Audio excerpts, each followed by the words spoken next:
The introduction text tells us that momentarily after Abraham Lincoln signed the Emancipation Proclamation and announced slaves to be free, 35,000 slaves in revolutionary states were all waiting for the Union Army to liberate them. They had the option of waiting for them or fleeing to liberation themselves. This movie I'm about to show you is based on a true life event.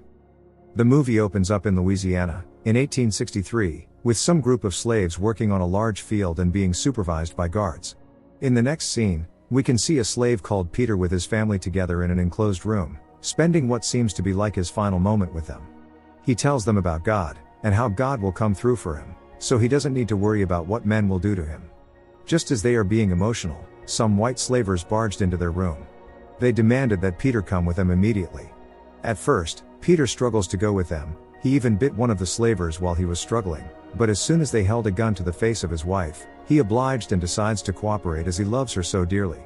Just as he was about to walk on his own, he is struck hard by one of the slavers. As he falls to the ground, he is locked up in a cart with other slaves.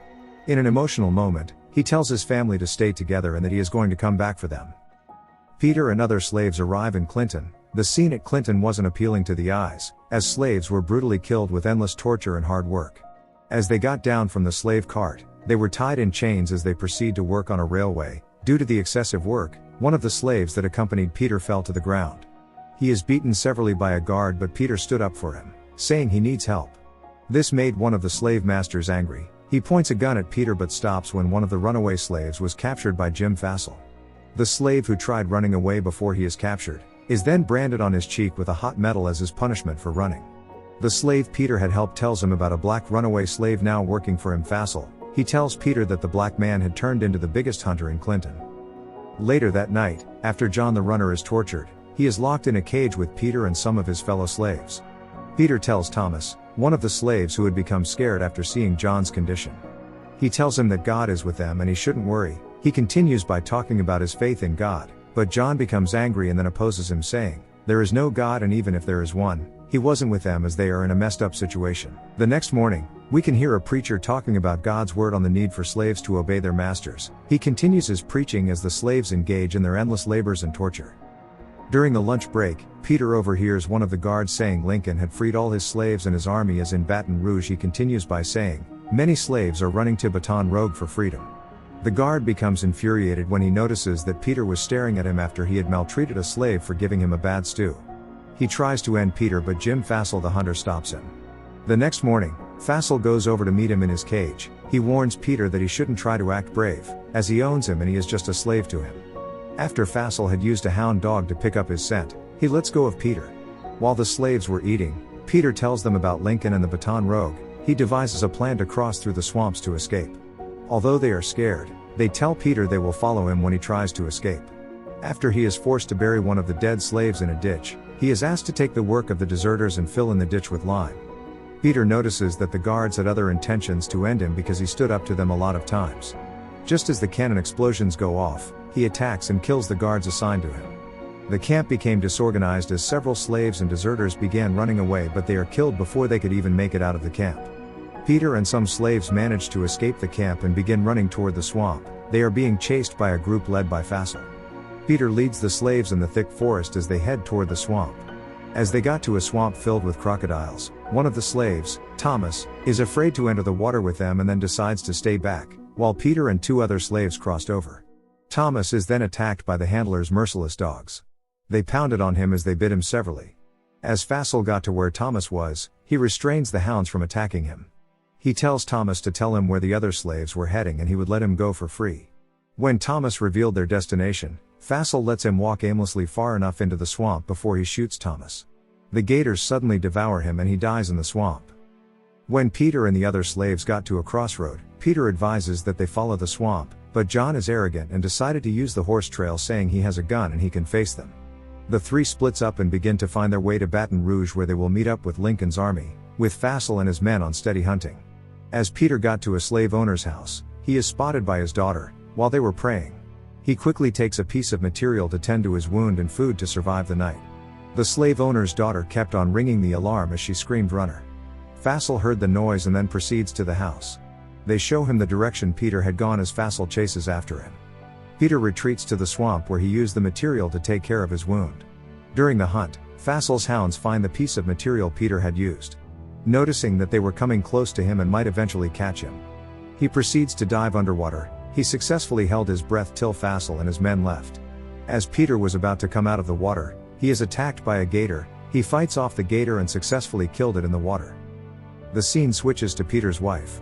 She encourages her children to hold on and she believes Peter will surely come to them. The next morning, he tends to his wounds as he continues his survival journey. Fassel and his men got to find out about the gator Peter had killed, and they are impressed as he knew exactly where he is supposed to strike the gator. Fassel and his men then decide to stop for the night and then cook the gator Peter had killed. During a conversation, one of Fassel's men is surprised that Peter, who is a black slave, had so much knowledge. Fassel then recounts a story about his childhood, how his female house slave would always take care of him. He became friends with the slave. When Fassel asked his father to invite her to dinner, his father replied saying, "If you give the black people as much as crumbs, they are going to take over the country one day." After Fassel told his father that he had been sneaking food to the woman, his father becomes angry and then stabbed her as he left her in the fields to die over 3 days. The next morning, Peter continues his survival journey in the swamp. He finds a little hut and then proceeds to go look for resources. He is lucky enough to find water and then heats a knife to tend to his wounds. Nearby he finds a beehive, so he proceeds to go look for honey. After he took all he needed from the hut, he took an abandoned canoe and then proceeds to escape the scene. Meanwhile, Fassel notices the smoke coming from the hut, so he rushes over to go check it out. The scene switches to Peter's wife, Dodiane, on the other plantation. Dodiane is told by Mr. Herschel that the plantation's owner, Captain Lyons, has sold her to another owner, Mr. Fabian. She asks if she has displeased Captain Lyons in any way, but Herschel replies by saying, not that he is aware of her. He tells her that she will not be taking her children. He concludes by saying Mr. Fabian has found her a new husband. This made Dodiane devastated. The scene switches back to Fassel at the hut. As he inspects the place, he notices that Peter had escaped and he was on the other side of the river.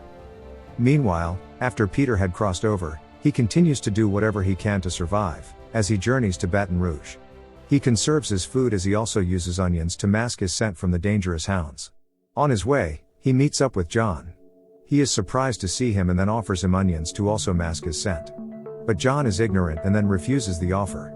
When Fassel and his men approach them, John climbs a tree while Peter hides. Unfortunately, the slave owner's dog picks up John's scent, and then they find out that he is hiding in a tree. Growing impatient, Fassel shoots John down. He asks for the location of his friend, but John refuses to give up Peter's location. This makes Fassel angry and then he decapitates John as Peter watches from his hiding spot. In the next scene, Dodiane tells her daughter, Betsy, about her transfer of ownership. Betsy suggests that they flee at night, but Dodiane warns her that it is too dangerous. She tells Betsy to meet her at the gin barn while she devises a plan.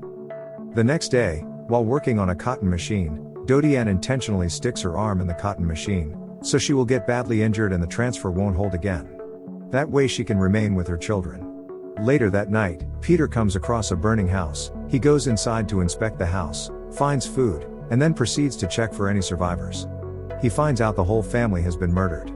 Following the sound of a musical instrument, he finds a slave girl and then carries her out of the house to safety, but she is badly injured. Peter tries to help her, but she stops him and then gives him a cross necklace before she dies. One of Fassel's men arrives at the scene and then attempts to capture Peter, but he manages to shoot him, along with the other black hunter. Before killing him, Peter tells the black hunter that he is the worst kind of person for doing this to his people and supporting the slave owners. Fassel arrives at the scene. He notices that his goons were all dead. Peter is brave enough to take down the hound that was after him. As Fassel got to the hound, he is too late as Peter had already escaped. The next morning, Peter continues his journey to Baton Rouge as he hears the cannons of Lincoln's army. Unfortunately, Fassel comes across him. He whips Peter and then attempts to forcefully seize him. He tells Peter to be for meat as he kneels before him, but the Union soldiers arrive just in time and then shoot Fassel, killing him. They rescue Peter as they brought him along.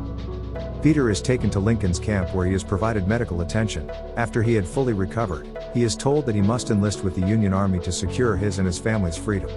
While he is taken to collect his uniform, Peter meets up with Gordon, one of the slaves that ran away with him. He is happy to find out that Gordon made it out of the swamp alive. Peter is then directed to a tent where white photographers take pictures of his body to reveal the numerous horrific scars on his body, so that the world may see the atrocities of slavery. Peter finally becomes a soldier and then walks with Captain Andrew Q to meet General Dwight. They discuss their mission to bring down Clinton. Peter tells them that back there at Clinton they had bigger cannons and lots of guards. After General Dwight had dismissed Peter's picture as disobedience, Peter stood up to him. In an emotional scene, he explains his plight and sufferings as a slave. Peter states that he will fight against the people that abused him, and then ensure his people's freedom no matter the cost. The general is impressed and then recruits Peter into the army in preparation for the war they are to face. The soldiers are then authorized to infiltrate a Confederate camp and seize all their cannons. As they charge into battle, they are no match for their opponent and their enemies had the upper hand. They were extreme casualties as they used heavy cannons to destroy Kiyu's army. In the heat of the battle, Peter motivates the remainder of the soldiers after witnessing the death of Kiyu and his friend. He charges the Union soldiers as they dominate the Confederate soldiers, overtaking the camp in the process. The next day, after their victory, the native guard marches through Peter's earlier plantation. They raid the place as Lincoln is executed for his atrocities. The people on the plantation are then declared free, and they celebrate their news of freedom. Meanwhile, Peter searches for his family, and in an emotional scene, he joyfully reunites with them. In the end, it is revealed that Peter's iconic image had traveled around the world as it was a cry against slavery. On June 19, 1865, more than 4 million enslaved African Americans were recognized as free. The end. If you love this video, please subscribe and leave a like as a sign of support. Goodbye till we meet again.